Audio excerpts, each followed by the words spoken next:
السلام علیکم۔ ہمارے چینل ابائڈنگ سننا کو سبسکرائب کریں، شیئر کریں اور لائک بھی کریں۔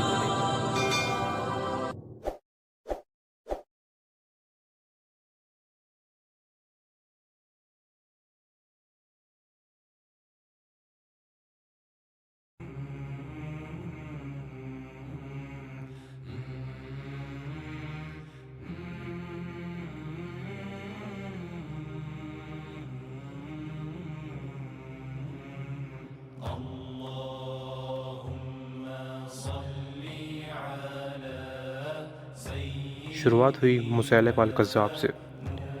اس شخص نے حضرت ابوبکر صدیق رضی اللہ تعالیٰ عنہ کے دور خلافت میں اپنی نبوت کا اعلان کیا۔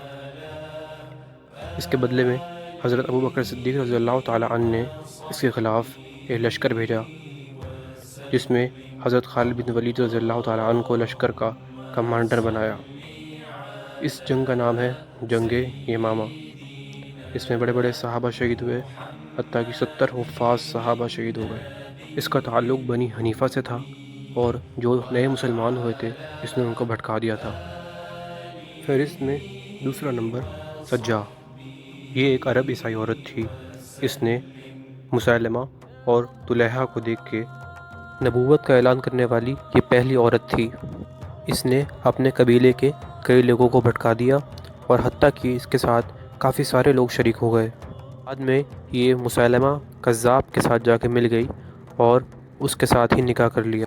اس کے خلاف بھی حضرت خالد بن ولید رضی اللہ تعالیٰ عنہ کی تلوار نکلی اور اس کے لشکر کو شکست دی۔ تیسرا صف بن سید۔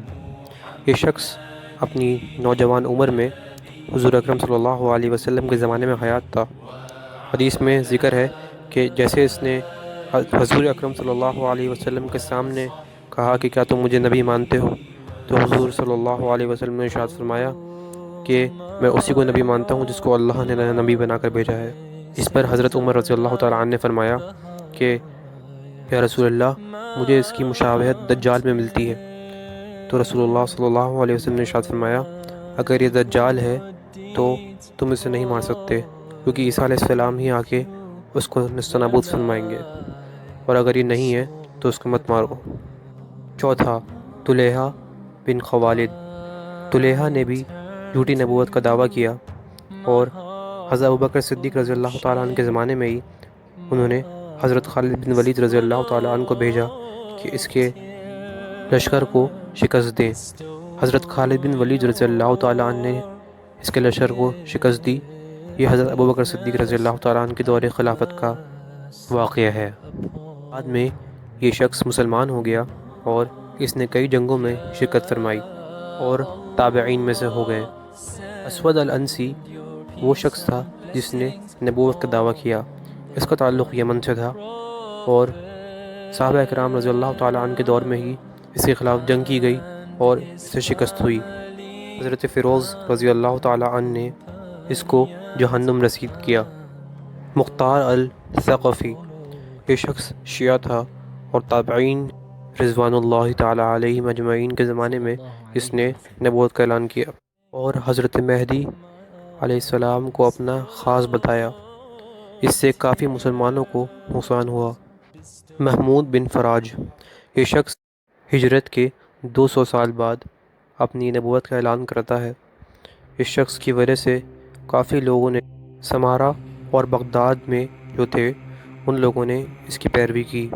اس کا دعویٰ تھا کہ جبریل میرے پاس آتے ہیں اور مجھے اسی طرح قرآن اور دوسری کتابوں کی تعلیم دیتے ہیں جس طرح محمد صلی اللہ علیہ وسلم کو دی تھی۔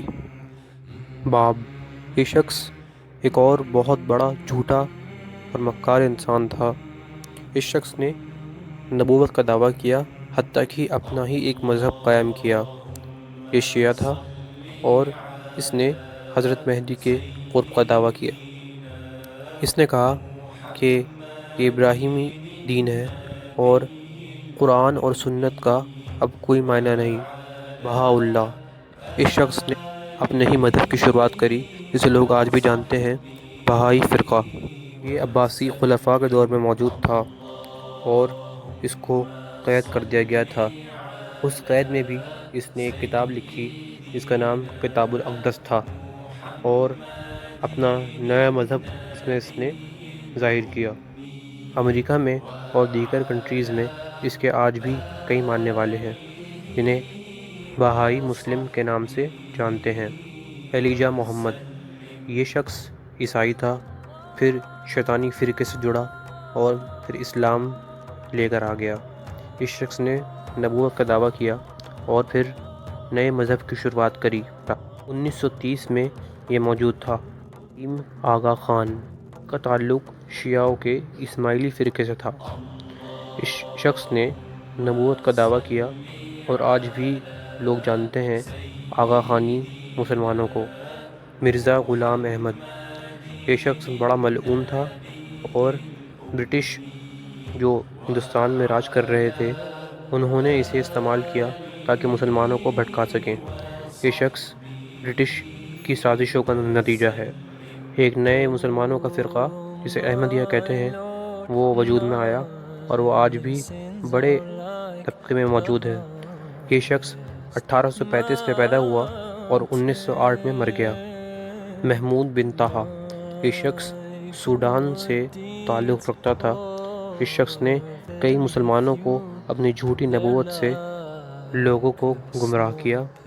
یہ 1985 میں سوڈان میں تھا۔ حارث بن سید، یہ شخص امید خلافت کے دور موجود تھا اور اس نے بھی جھوٹی نبوت کا دعویٰ کیا۔ یہ تابعین اور تبع تابعین کے دور میں موجود تھا۔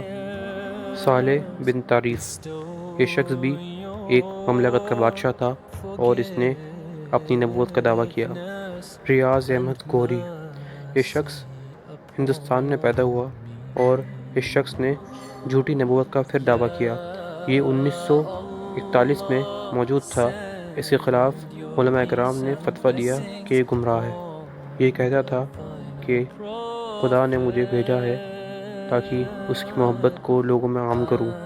اسی طرح دوسرے نام جن میں لوئس فرخان، حسن برازقی اور ہارون یحییٰ موجود ہیں، یہ سب 1900 سے لے کے 2000 کے بیچ میں موجود تھے اور ان سب نے یا تو عیسیٰ علیہ السلام ہونے کا دعویٰ کیا یا پھر نئے مذہب کی شروعات کی۔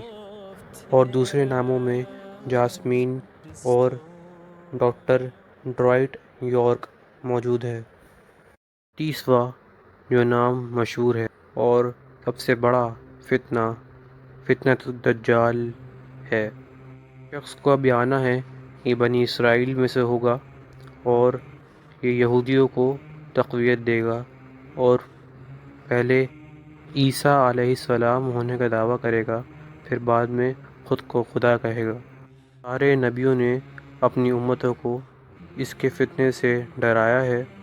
حضور اکرم صلی اللہ علیہ وسلم نے بھی امت کو اس کے فتنے سے آگاہ کیا ہے اور فرمایا ہے کہ جو شخص سورہ کہف کو یاد کرے گا اور اس کی تلاوت کرے گا تو اللہ اس کو اس کے فتنے سے محفوظ کر دیں گے۔ اللہ ہمیں اس کے فتنے سے بچائے، آمین۔ وآخر دعوانا ان الحمد للہ رب العالمین۔